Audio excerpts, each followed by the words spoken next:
Bonjour, je vous reçois à nouveau dans mon local professionnel, les yeux papillons à Château-Salin dans le 57.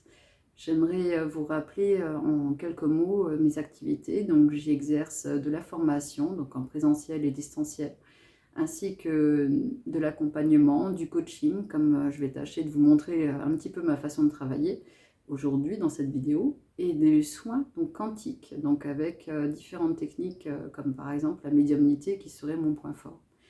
Donc pour vous expliquer un petit peu ce que j'aimerais développer aujourd'hui, donc c'est la frise du temps, celle qui est inexistante du point de vue quantique, spirituel. C'est quelque chose qui se superpose, qui s'inverse, qui se mélange, qui donne différentes versions et qui surtout dans le futur donne différentes possibilités de sortie.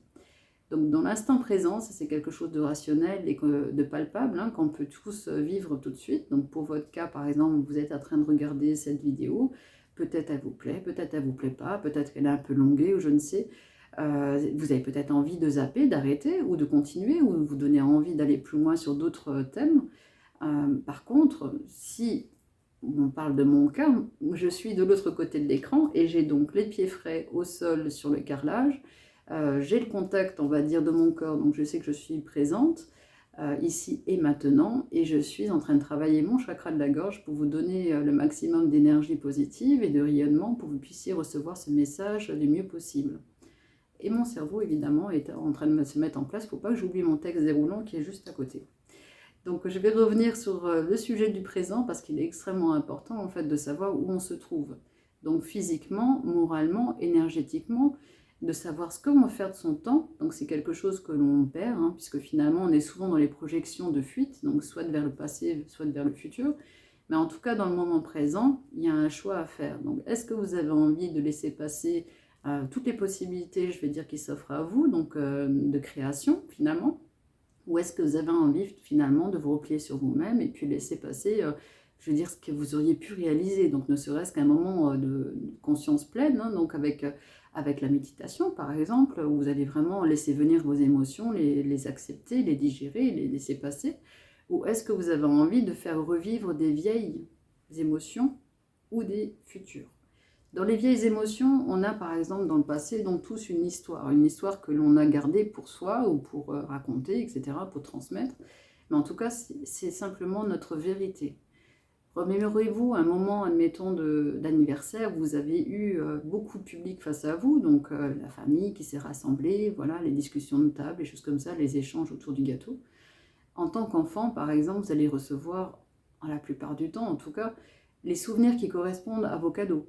Voilà, donc vous avez mangé un gâteau au chocolat, ok, bon ça c'est passé, mais les cadeaux, ben, j'ai eu Goldorak, j'ai eu je ne sais quoi, une poupée, voilà, de ma tante, etc. Il n'y a pas grand chose en fait qui va se greffer autour, sinon peut-être le vague souvenir d'avoir partagé un moment avec les cousins. Du point de vue des parents, il s'agira tout à fait d'une autre une version finalement autre, alors que le moment est le même, l'action est la même. Mais peut-être que la maman avait raté 3 fois son gâteau au chocolat et que le fait d'avoir servi le dernier avec quelques Smarties colorés, voilà, pour elle, c'était vraiment un soulagement. Donc elle va vivre ça en fait comme une délivrance. Cette journée est une délivrance pour elle et elle va s'inscrire de cette façon-là. Donc accepter le fait qu'il y ait plusieurs vérités, plusieurs façons de voir la chose, vous aidera à comprendre tout le reste de ma vidéo et beaucoup de choses dans votre vie aussi. On est effectivement sur un vécu donc personnel, comme je viens de vous le dire. Donc il reste quelque chose de vraiment propre. On a maintenant un égrégore. Là, c'est moins palpable. Donc c'est quelque chose qui est transmis, on va dire, par une communauté, par des proches, par éventuellement la société ou même de façon nationale, hein. Je reviens là-dessus pour vous expliquer un petit peu que dans l'école, par exemple, on a une façon d'enseigner les choses, c'est-à-dire qu'on n'a qu'une seule version. Si je vous demande votre version, voilà, que vous avez la plus frappante par rapport à la guerre qu'on a pu vivre 14-18 par exemple, vous avez une façon de penser pour la plupart du temps. Alors que du côté allemand, on aura tout à fait autre chose en tête. Et c'est ça en fait qui est bon à comprendre, c'est qu'il n'y a pas un menteur et une personne qui dit la vérité, il n'y aura pas un bourreau, une victime, il y aura un mélange de tout ça qui fera plusieurs sons de cloche finalement et qui vous donnera, si vous avez cette ouverture d'esprit et si vous avez envie d'aller plus loin, de dépasser un petit peu vos barrières limitantes, qui vous donnera en fait une certaine neutralité, une certaine acceptation de tout ce qui vous entoure, parce que vous allez prendre du recul, vous allez pouvoir en fait diluer un petit peu ces choses qui se sont cristallisées en vous. Donc je vous invite à multiplier le maximum d'informations que vous pouvez avoir.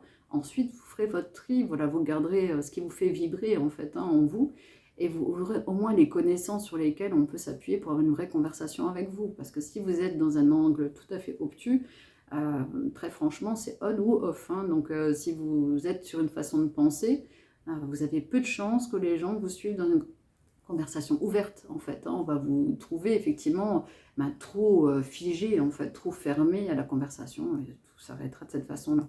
Il en va de même pour la façon de travailler, par exemple. Si vous avez appris qu'il faut utiliser, je vous donnerai l'exemple concret, d'une machine à écrire en fait. Hein. Donc on va vous apprendre de cette façon-là quand vous êtes à l'école.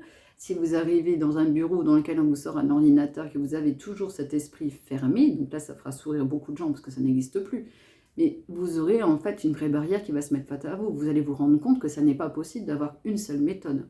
Donc je vous invite vraiment à ouvrir toutes ces portes et à réussir ensuite seulement à faire votre choix. Donc ça concerne le passé. Celui qui vous aide en fait à vous construire. Parce que ce sont sur ces bases-là que vous allez finalement commencer à grandir et à comprendre le monde qui s'offre à vous.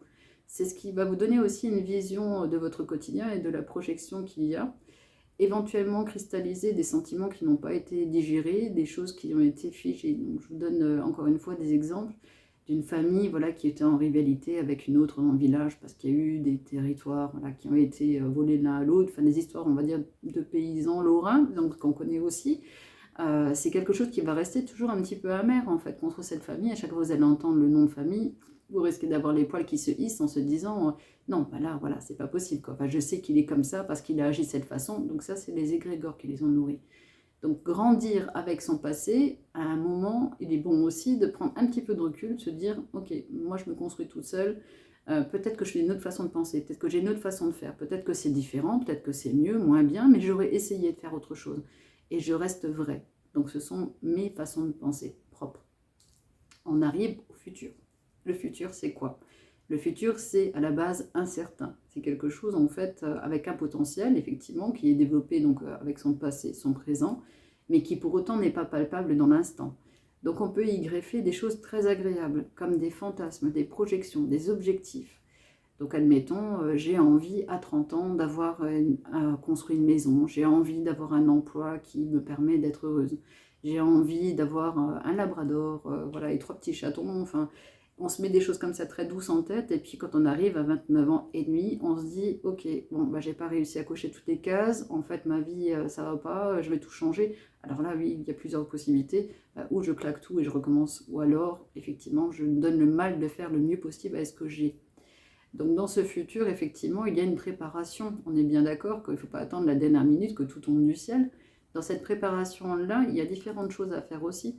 Donc déjà proposer de prévoir le moment présent, donc vous remettre un petit peu en bulle, prendre le temps de faire de la pleine conscience quotidienne, ça serait merveilleux. Donc tout le monde n'est pas ouvert à ça, mais en tout cas c'est pour vous expliquer que vous pouvez le faire en autonomie, c'est gratuit, hein.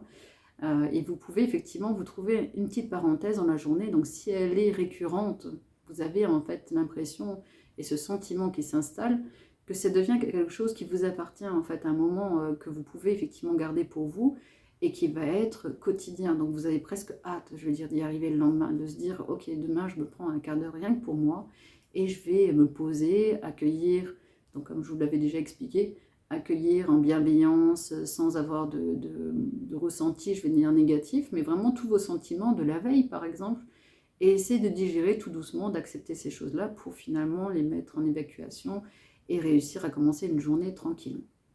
Vous avez également d'autres techniques, donc par exemple le fait de vous poser, on va dire dans le ressenti, dans l'analyse du moment, à vous poser les bonnes questions, c'est-à-dire est-ce que là maintenant tout de suite je me sens en sécurité? Donc ça représente différentes choses, à savoir les besoins primaires. C'est quoi un besoin primaire? Donc c'est tout simplement avoir un toit sur la tête, avoir de quoi manger, avoir de quoi être en sécurité. Donc j'entends voilà, au niveau interaction qu'il pourrait éventuellement y avoir. Toutes ces questions-là, en fait, si vous avez réussi à répondre de façon positive, hein, que vous savez que tout se passe bien, vous avez les bonnes bases pour commencer une journée, essayez de la profiter au maximum, en fait, hein, de la mettre vraiment en action pour que le lendemain soit plus doux. Dans ce futur, on parlait du point positif avec toutes les choses que vous pouvez en fait projeter.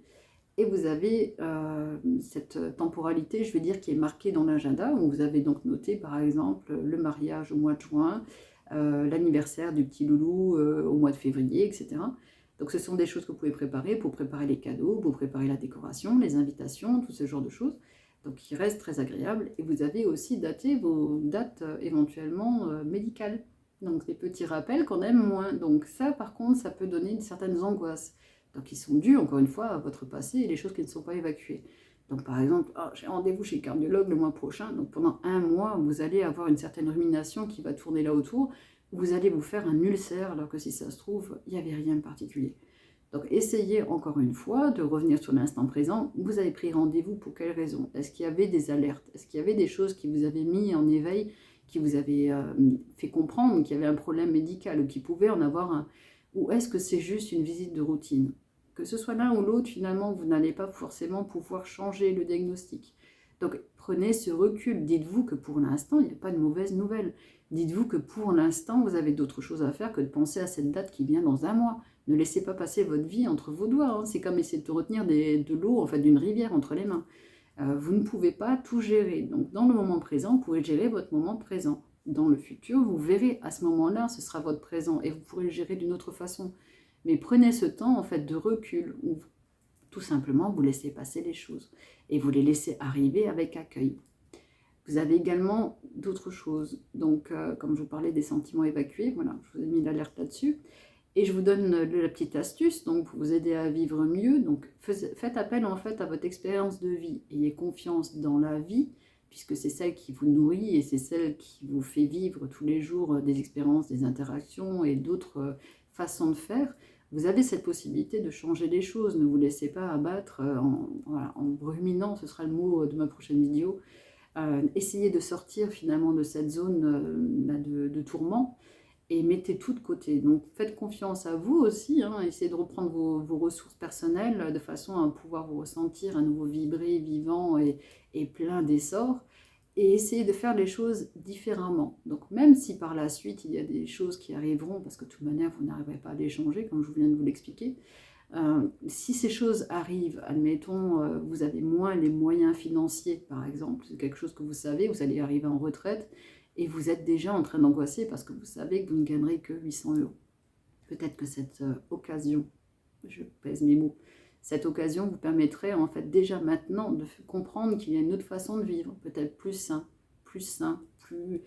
dans sa globalité. Donc c'est pas seulement sain au niveau, on va dire spirituel, mais peut-être aussi au niveau financier. Vivre plus simplement, avec moins de moyens, ou avec des produits locaux, ou des produits peut-être de toute manière de saison, qui seraient moins chers. Essayez de faire au mieux. De toute manière, vous allez manger, ne vous inquiétez pas. Et si ce n'est pas par votre propre finance, vous aurez forcément de l'aide. Ça, par contre, vous pouvez l'attirer à vous. Donc, ou faire des demandes, donc, comme on le sait, voilà, un point de vue spirituel, hein, vous demandez par le biais de prières qui vous ressemblent. Donc, je parle prière dans le sens très large. Hein. Donc, vous demandez de l'aide simplement et puis un soutien. Donc, vous pouvez avoir la surprise d'avoir une voisine qui se propose pour vous ramener des légumes du jardin, ce genre de choses. Ou alors, prenez des connaissances en fait autour de vous, donc qui sont plutôt au niveau administratif, mais vous trouverez une solution. Donc, gardez cet espoir et gagnez cette vibration positive pour avancer et pour essayer de comprendre ce que c'est finalement cette fameuse grille du temps finalement qui change, qui est interactive et qui a certaines fois l'impression d'être déroulée trop vite et d'autres fois qui s'est mise en suspens, mais ne laissez pas passer votre vie. Elle est faite pour que vous puissiez la vivre, donc profitez-en. À très bientôt. Merci. Au revoir.